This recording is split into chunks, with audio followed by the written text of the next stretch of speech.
Welcome back to the Deep Dive. Our mission here is to take your stack of sources, articles, and notes and give you the signal, cutting through the noise to deliver the essential knowledge. That's right. Today, we're crossing the Atlantic to analyze a career that's really defined by resilience, by strategic self-definition, and just surprising longevity. We're talking about the French performer, director, and producer Rebecca Lord. We are. And when you actually track her timeline, you realize we're looking at a 3-decade-long case study in how to manage a career. I mean, she was born in Paris in '73, starts her professional life in 1993. 30 years. Yeah. Our sources show just this remarkable path. She goes from answering a simple newspaper ad in Paris to becoming, a globally recognized figure. An AVN Hall of Fame inductee, an established director. And a business owner. It's quite the trajectory. Okay, let's unpack this, because we're not just talking about high output, and the output was huge, over 200 films by 2007. She was always noted for that striking, supermodel beauty.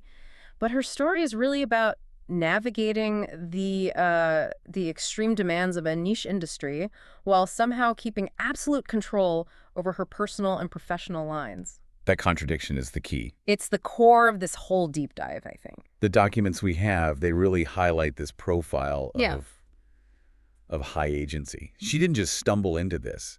She chose it. And that first choice really seems to have set the tone for everything that came after. So let's start at the beginning. Paris. Before all of this, she was a makeup artist. Yeah, with a focus on special effects for movies. So she already had a foot in the film industry. But crucially, behind the camera, which makes her next decision all the more, surprising. It feels so proactive. That's the analytical nugget right there. Yep. The sources are very clear on this.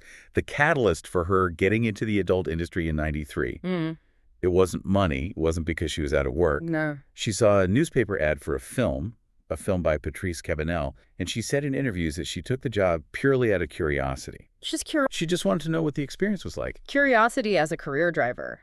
Especially for a decision that big, that's a powerful indicator of, self-possession. It's like she saw the work as an experience, not a last resort. And if you look at the details of her start, she just dives right into the challenging stuff.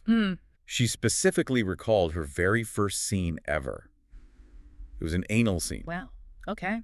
And her summary of it. She called it a pretty good start. That is not the response of someone who's tentative or being pressured. That sounds like immediate confidence. Exactly.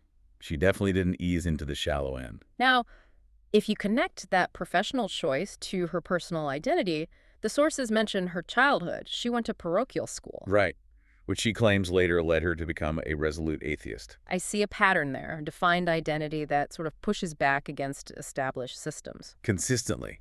She is always defining herself against the expected path.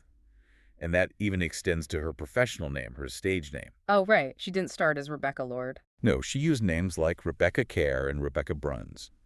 The big moment came when a French director, David Carroll, tried to name her Rebecca Lords. Lords with an S, like Tracy Lords. Exactly, a clear reference. But, the universe had other plans. Thanks to a small, crucial error. A simple, accidental typo. In the credits, the S was dropped. And she became permanently known as Rebecca Lord. An accidental name that actually works better. It sheds the direct comparison, but keeps that iconic sound. And that mistake basically cemented the brand we know today. So that accidental branding, it really sets the stage for her move across the Atlantic. She goes from this curious Parisian performer to an international figure incredibly fast. The acceleration started in 1994. A Swedish director, Nick Kramer, he discovers her. He features her in his European films, Euromax 2 and Euromax 3. And those were her introduction to the American market. That was her ticket in. She leveraged that visibility immediately and moved to Los Angeles not long after. And once she's in the U.S., her output just explodes. By the mid-2000s, like we said, over 200 titles. Yeah. Her whole professional aesthetic gets established. The sources just keep highlighting her look, that supermodel look. And she was performing across the board anal, interracial lesbian scenes. She was in some classics, like The Devil and Miss Jones 5 in 1995, the Trick series. Yeah. A real powerhouse. A powerhouse, yes. But if we zoom out, her professional longevity is, it's arguably more remarkable than her output. And this is where that resilience you mentioned really comes into play. The toughness, yeah. We're talking about the contradiction between her very explicit on-screen work and her just unwavering standards for her own safety. Precisely. She is vocal, 100% for safe sex. Yeah. Her quote on it is totally unambiguous, Condoms only. Condoms only. And she documented how this made her professional life difficult. There was, huge industry pressure on performers to work without protection. So for a performer known for doing these challenging scenes, drawing that hard, non-negotiable line, that's an extraordinary act of agency. It's a career-defining stand. It probably cost her bookings in the short term, but you have to think it secured her long-term viability. It sends a message, I'm here, but on my terms. And that control extends right into her personal life, which is another huge contradiction to the typical industry story. A massive one. She has been married to the same man, Philippe Montan, since she was 17. 17. They got married in June of 1994, right at the start of her American career. So that marriage spans her entire 3-decade career. That kind of stability is it's astonishing in any high-pressure job, let alone this one. How did they manage that dynamic? Well, that's key. He respects her work, but the sources are clear. He stays completely separate from her on-camera sex scenes. But he's integral to her career off-camera. He produces her film. He produces her films. So they have this ability to partition the performing self from the private self. He's a supportive partner in the business, but he's not involved in the intimate aspects of the job. That feels like a fundamental pillar for her longevity. It creates a defined barrier between work and home. You need that emotional ballast. Absolutely. Then, after 2003, she becomes less active. But here's another detail about control. She didn't let anyone else dictate her status. The retirement rumors. Exactly. She used her website in 2004, 2005, 2007 again and again to just shut down rumors of retirement. She managed her own narrative. And that control over her own story also allowed her to spill over into the mainstream media, which raised her cultural visibility in a big way. Right, which brings us to her key crossovers. Let's start with music in 1998. That was huge. She appeared in the music video for George Michael's song Outside. Outside, right. And that put her face on MTV, on global music channels. Suddenly she's reaching this massive non-adult audience. Then she builds this high-profile relationship with radio, with The Howard Stern Show. 3 times between 1999 and 2001. And it was that last appearance in 2001 that really sparked a brief but pretty intense cultural firestorm. It did. Her visibility led to some friction. Comments she and Stern made about the Catholic Church during that broadcast. It prompted the Catholic League for Religious and Civil Rights to publicly pressure one of the show's main sponsors, Miller Brewing, to pull its advertising. So her professional life is now directly intersecting with major corporate and political structures. But what's significant is how Miller responded. They didn't drop the sponsorship. Exactly. It shows that by the early 2000s, figures from the adult industry, if they were managed strategically, had enough cultural relevance that their association didn't automatically mean corporate flight, even under pressure. She also leveraged that cultural footing into non-pornographic film, the 2005 indie film I Am a Sex Addict. She co-starred in it. She played the first wife of the director and star, Kaveh Zahidi, and the story behind this is just incredible. The meta-narrative. Totally.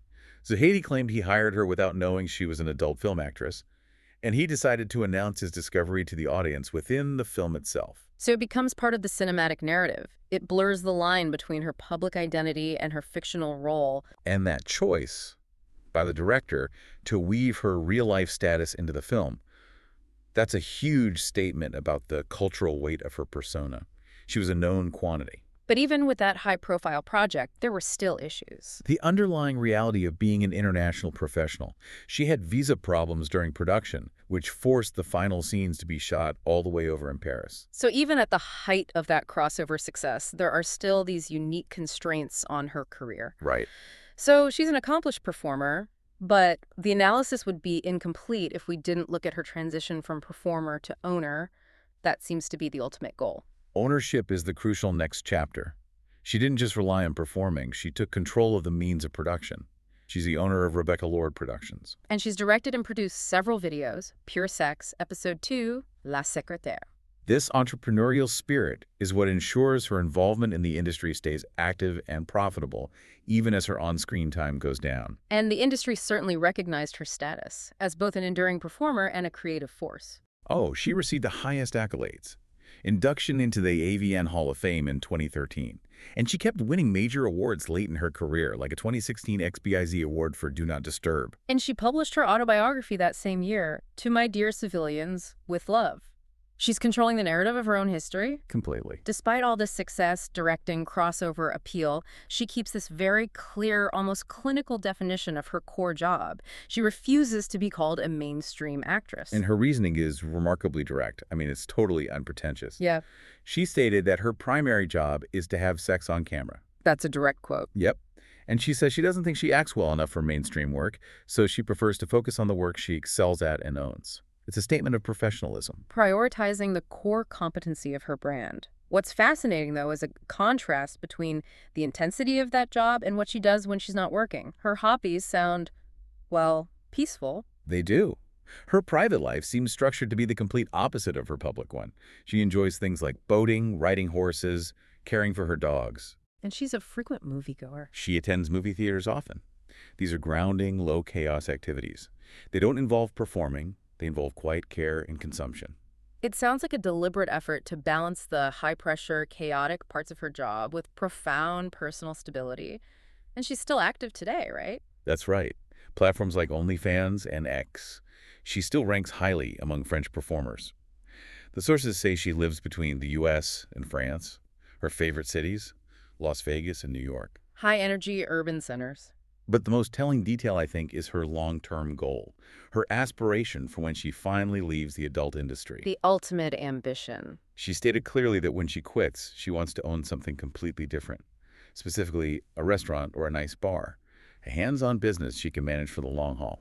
So we've traced this remarkable career. It's defined by an initial impulse of curiosity, followed by decades of just immense professional toughness. Standing firm on her safe sex rules, managing that complex public and private life. And that focus on personal control led to unique cultural visibility, from music videos all the way to major film roles. Her journey really offers a profound lesson in, I guess, professional architecture. By defining her limits, her safety, her private life, her core job, she secured her agency and her longevity in an industry known for volatility. She dictated the terms, and that allowed her to transform performance into a sustainable business and eventually a recognized legacy. So what does this all mean for you? Consider the contrast between the three distinct phases of her career. Her initial choice was an act of curiosity, right? An impulse to perform. Her decades of work focused on professional management and resilience. But her chosen future? It's a business focused entirely on long-term ownership and maintenance, running a bar or a restaurant. What does that final ambition tell us about the ultimate human drive? Is it to perform and be seen, or is it to own, manage, and care for something tangible and lasting?